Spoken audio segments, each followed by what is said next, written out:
Hello বন্ধুরা, তোমরা সবাই কেমন আছো? আশা করছি ভালো আছো। তো দেখতে পাচ্ছ কাকরোল।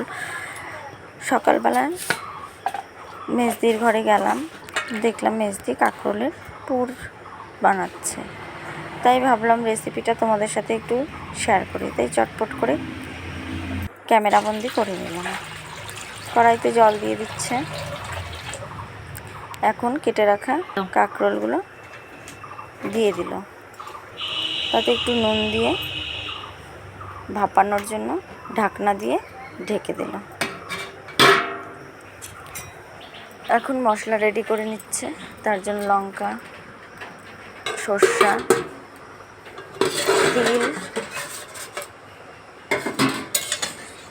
দিয়ে, যাই হোক এতে রসুনও অ্যাড করেছে। তোমরা যদি না চাইলে দেবে না, নিরামিষ করেও খেতে পারো। তো ভাপানো হয়ে গেছে কাকরোলগুলো একে একে সব নামিয়ে নিয়েছে। এখন কাকরোলের যে বীজগুলো আছে একে একে ছাড়িয়ে নিচ্ছে। এই রেসিপিটা খেতে কিন্তু খুবই সুস্বাদু। তোমরা বাড়িতে ট্রাই করতে পারো। কিন্তু আমিও কোনো দিন খাইনি, মেজদি প্রথম বানিয়ে খাইয়েছিল। এখন বেশ ভালোই লাগে খেতে। যাই হোক একে একে সব কাকরোলগুলোর বীজ ছাড়িয়ে নিয়ে এই মশলার জারে দিয়ে দিচ্ছে। একসাথে মিক্সিতে পেস্ট করবে বলে মশলা করে নিচ্ছে। পেস্ট করা হয়ে গেছে, দেখতেই পাচ্ছ সুন্দর করে পেস্ট করে নিয়েছে। এখন কড়াইতে তেল দিয়ে দিল, তাতে শুকনো লঙ্কা, কালো জিরে ফোড়ন দিয়ে দিল। এখন ভালো করে নেড়ে চেড়ে এর মধ্যে যে মশলাটা করে রেখেছিল সেটা দিয়ে দিল।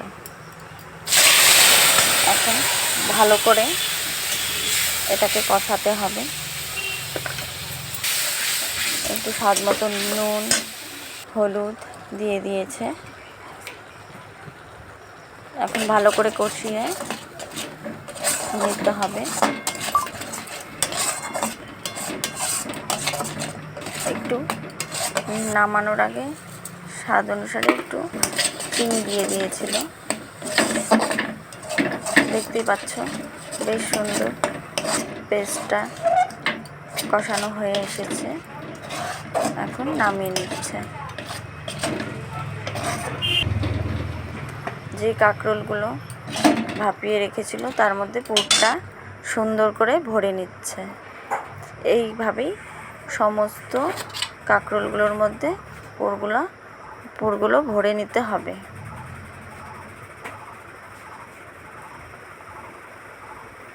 যাই হোক বন্ধুরা, তোমরা চাইলে এই কাকরোলগুলো বেসনে ডুবিয়ে তারপরে ভাজতে পারো, কিন্তু মেজদি বেসনে ডুবিয়ে ভাজে না, এমনি শুধু তেলে ভেজে নেয়।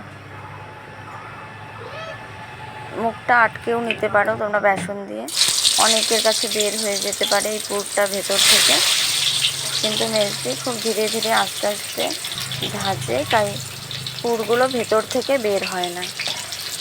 যাই হোক এইভাবে তোমরা বাড়িতে বানিয়ে খাবে, খেতে খুবই সুস্বাদু। এবং এই পুর দিয়ে একতলা ভাত তোমরা খেয়ে নিতে পারবে, আর কিছুই লাগবে না। খেতে খুবই ভালো লাগে। তাই এই সময় কাকরোল পাওয়া যায়, আর প্রত্যেক বছরই মেজদি এই রেসিপিটা বানায়। তাই ভাবলাম তোমাদের সাথেও একটু শেয়ার করি। এইভাবেই একে একে সমস্ত কাকরোলগুলি ভেজে উঠিয়ে নিচ্ছে। দেখতেই পাচ্ছ ভাজা হয়ে গেছে। যাই হোক, তো রেসিপিটা কেমন লাগলো কমেন্টে অবশ্যই জানাবে। আমাদের তো খুবই ভালো লাগে, নিশ্চয়ই তোমাদেরও খুব ভালো লাগবে। বাড়িতে